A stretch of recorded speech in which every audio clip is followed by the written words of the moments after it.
Hello friends, आपका एक बार फिर से बहुत बहुत वेलकम है आर के मौर्य कॉमर्स क्लासेज में। इस वीडियो में आपको मैं बताने जा रहा हूँ कैश फ्लो स्टेटमेंट, रोकड़ प्रवाह विवरण का क्वेश्चन नंबर पहला। लॉन्ग क्वेश्चन है। आपको कह रहा है एक फर्म की निम्न सूचनाएं दी गई हैं, मतलब कि इन्फॉर्मेशन दिया है प्रत्यक्ष एवं अप्रत्यक्ष विधि के द्वारा, यानी कि डायरेक्ट मेथड से भी सॉल्व करने के लिए कहता है और इनडायरेक्ट मेथड से भी सॉल्व करने के लिए कहता है। कैश फ्लो स्टेटमेंट आपको तैयार करना है परिचालन क्रियाओं से।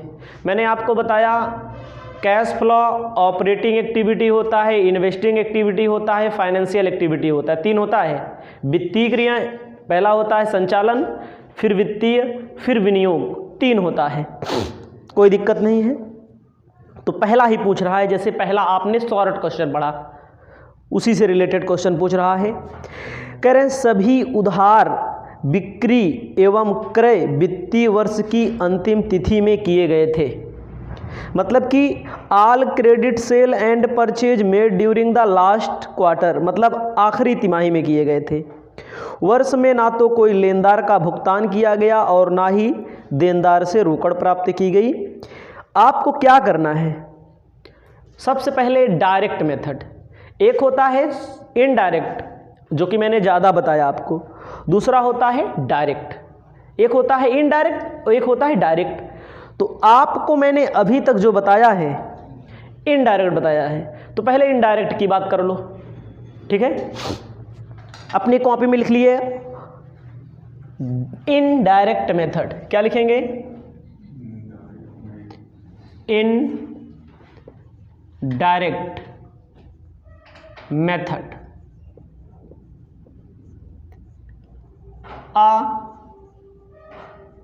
अप्रत्यक्ष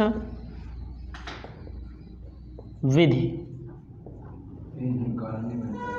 ठीक भैया, एकदम पहला जैसे क्वेश्चन सॉल्व किया गया था शॉर्ट में, सेम वैसे होगा। दिखने में आपको बड़ा दिख रहा है, जो जो हमारे काम के आइटम होंगे उसको ले लेंगे। लिखा जाएगा cash flow from operating activities. लिखा जाएगा हिंदी में संचालन क्रियाओं से रोकड़ प्रवाह। एकदम अच्छे समझिएगा, कॉलम बना लीजिएगा बढ़िया से। क्वेश्चन आपके पास तो होना ही चाहिए, क्वेश्चन नहीं है तो जान लीजिए कुछ नहीं है। ठीक है, ऐसे कॉलम मैंने बना दिया, जो भी बना है टेढ़ा मेढ़ा उल्टा सीधा सब सही है। इनडायरेक्ट में आपको जानकारी के लिए हम बता दें, इनडायरेक्ट में सबसे पहले मैंने क्या बोला था, नेट प्रॉफिट को पकड़ते हैं। लिखा जाता है net profit for the year. Net profit आप देखिए, आपके सामने ट्रेडिंग एंड प्रॉफिट लॉस बना के दिया है 75,000 रुपये का। कुछ आइटम ऐसे होते हैं प्लस करते हैं, कुछ आइटम ऐसे होते हैं जो माइनस करते हैं। प्लस क्या करते हैं?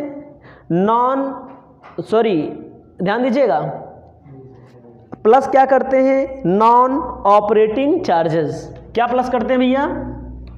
Non operating charges. और क्या प्लस करते हैं? प्लस में ही लिखा जाता है अगर हमारा एसेट्स डिक्रीज होगा, संपत्ति में कमी आएगी, दायित्व में बढ़ोतरी होगी। समझिएगा, यानी कि जितना भी घाटा है उसको जोड़ते हैं, जितना भी अलग से फ़ायदा होता है उसको घटाते हैं। नॉन ऑपरेटिंग चार्जेस माइनस करते हैं। एक बार याद दिला देते हैं, नॉन ऑपरेटिंग इनकम माइनस करते हैं। ठीक है। एसेट्स मतलब कि संपत्ति जब बढ़ती है, घटे, संपत्ति घटती है तो माइनस का प्लस करते हैं, दायित्व बढ़े तो प्लस करते हैं। ये घाटा का निशान है। अगर एसेट्स बढ़े तो माइनस करते हैं, दायित्व घटे तो माइनस करते हैं। यानी कि जो फायदा होगा उसे क्या करेंगे, माइनस कर लेंगे, जो घाटा होगा उसको क्या कर लेंगे भैया, प्लस कर लेंगे। और आपको मैं यहाँ बताना चाहता हूँ, ऊपर से पढ़ते हुए चले आइए। परचेज दिया है ना, परचेज, कोई भी बिजनेस करोगे आप, परचेज होगा। परचेज में नगद खरीदोगे, उधार खरीदोगे, क्रेडिट एंड कैश। क्रेडिट का मतलब उधार, कैश का मतलब नगद खरीदोगे। वेजेज, ठीक है। उसके बाद ये सब सही है आपका। डिप्रिसिएशन ऑन प्लांट, ध्यान दीजिएगा, ये आपका नॉन ऑपरेटिंग चार्जेज होता है। डिप्रिसिएशन ऑन प्लांट, प्लांट पर डिप्रिसिएशन जब आप लगाते हैं, जैसे कितने रुपए का दिया गया है, 20,000 रुपए का ना। और उसके बाद सैलरी रहेगा। Loss on sale of plant, loss on sale of plant कितना रुपए का दिया हुआ है, 5,000 रुपए का। जोड़ लेंगे कितना हो जाएगा, 25,000। संपत्ति दायित्व तो इसमें तो दिया नहीं है। अब चलिए क्रेडिट में, दाहिनी ओर देखो, सेल में कैश सेल, क्रेडिट सेल, कोई दिक्कत नहीं है। Interest received non operating income है। इंटरेस्ट रिसीव्ड के रुपए का दिया है छोटू, 20,000 का दिया है। इंटरेस्ट रिसीव्ड के बाद profit on sale of long term investment, profit on sale of long term investment, बोल दे रहे हैं, याद कर लीजिएगा, लिख लीजिएगा। कितना भैया, 30,000। इनको जोड़ लेंगे हो जाएगा 1,50,000 यहाँ है, माइनस कर देंगे कितना बचेगा, अभी कुछ है हाँ नीचे देखो, नीचे कुछ नहीं बोला गया है। और एक चीज़ ध्यान रखिएगा, जो उधार खरीदा जाता है, सुनिए इधर, जो उधार खरीदा जाता है वो क्रेडिटर होता है, जो उधार बेचा जाता है वो डेटर होता है। जैसे इन्होंने उधार खरीदा है 2 लाख रुपए का, देखो 2 लाख रुपए का उधार खरीदा है ना, ये क्या है, क्रेडिटर। 2 लाख मैंने नहीं लिखा, लिखना चाहिए, अभी नहीं लिखा मैंने, ठीक है। 2 लाख, दायित्व बढ़ा, क्रेडिटर। कहाँ से, इसका मतलब उधार खरीदा है, कितने का, 2 लाख का। अब हमारा कितना हो जाएगा, 2,25,000। कितना हो जाएगा टोटल करने पर, 3 लाख हो जाएगा। समझिएगा, क्रेडिटर मतलब कि जो क्रेडिट परचेज है, क्रेडिट परचेज मतलब उधार खरीदा है, और उधार जो बेचे हैं 1 लाख रुपए का, ये क्या होगा, संपत्ति में बढ़ोतरी हुई है।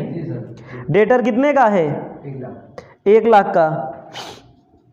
यहाँ पर कितना हो जाएगा, 1,50,000। अब 3 लाख में 1,50,000 माइनस करो तो क्या बचेगा, 1,50,000। इसे बोलेंगे cash flow from operating activities. एक बार फिर से हम आपको बताना चाहते हैं, मेरे भाई, मेरे सिस्टर, मेरी बहन, जो भी वीडियो को देखेंगे, ऐसा नहीं है कि ऐसे अंदाज़ा करना है। नेट प्रॉफिट में नॉन ऑपरेटिंग एक्सपेंसेस को जोड़ते हैं। देखो, बिजनेस को चलाने के लिए डिप्रिसिएशन भले लगा रहे हैं, loss on sale of invest plant, ये आपका नॉन ऑपरेटिंग चार्ज है। यहाँ पर मैंने क्या बताया, शुरू में ही मैंने बता दिया, संपत्ति बढ़ेगी तो घटाएंगे, संपत्ति घटे तो जोड़ेंगे, संपत्ति बढ़े तो घटाएंगे, संपत्ति घटेगी तो जोड़ेंगे, और यदि दायित्व बढ़ेगा तो जोड़ेंगे। क्रेडिटर का मतलब होता है, क्रेडिटर कहाँ से आया, क्रेडिट परचेज है ये, उधार खरीदा तो क्रेडिटर, दायित्व बढ़ा, दायित्व है आपका। उधार खरीदा तो दायित्व बढ़ा, उधार बेचा तो संपत्ति बढ़ी। 1 लाख रुपए की, 1,50,000 कौन सा मेथड लगाया मैंने? इनडायरेक्ट। आप सोचिए पूरी किताब में जो जो वहाँ छोड़ दिया गया है, इधर देखो सामने, डायरेक्ट में क्या होगा? जो जो यहाँ लिया गया इनडायरेक्ट में, वहाँ कुछ छोड़ा भी गया है। जो जो इनडायरेक्ट में लिया गया वह डायरेक्ट में छोड़ दिया जाएगा, जो डायरेक्ट में छोड़ दिया जाता है उसको में लिया जाता है। इसको लिखो, आगे बताते हैं, पूरा देखो पढ़ो। आपको आगे बताना चाहते हैं, याद रखिएगा, ट्रेडिंग एंड पीएल अकाउंट में जो छूट गया वहाँ पर, सोनी जी क्या छूटा? सेल जो करते हैं, कैश सेल छूटा है क्रेडिट में, कैश सेल्स डायरेक्ट मेथड में कैश सेल दिया गया है 9 लाख रुपए का, याद रखिएगा 9 लाख रुपए का। इसमें से क्या क्या छूटा है? क्या मैं पैसा कहाँ से आएगा? बेचनेंगे तभी तो आएगा। छूटा हम लोगों का क्या है? कैश परचेज, कैश परचेज कितने रुपए का छूटा है? 6 लाख रुपए का। उसके बाद वेजेज कितने रुपए का है? 1 लाख रुपए का।